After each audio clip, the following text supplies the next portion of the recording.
প্রথমে এই ভিডিওটা দেখো, তারপরে কিছু কথা বলতেছি। শুধু এটাই নয় ভাই, লোকেশন হ্যাকও রয়েছে।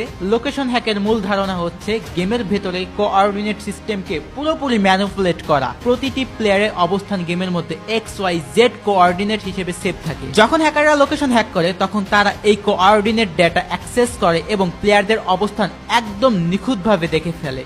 এটা অনেকটা এমন ভাবে কাজ করে যে গেমের কোডে প্রতিটি প্লেয়ারের পজিশন আপডেট হচ্ছে প্রতিটি মুহূর্তে, আর হ্যাকাররা সেই ডেটা রিড করে প্লেয়ারদের স্ক্রিনের অ্যাঙ্গেলে, ডিস্টেন্স বা কোন দিক থেকে এনিমি আসতেছে তা দেখতে পারে। এক কথা, এটা পুরোপুরি ম্যাথমেটিক্যাল কোঅর্ডিনেট সিস্টেমের তথ্যকে ভিজুয়াল ফর্মে রূপান্তর করে। আর গাইস, প্রতি অবি আপডেট আসার পরে কিন্তু পুরনো হ্যাক কাজ করে না। তো পুরনো হ্যাক কেন কাজ করে না?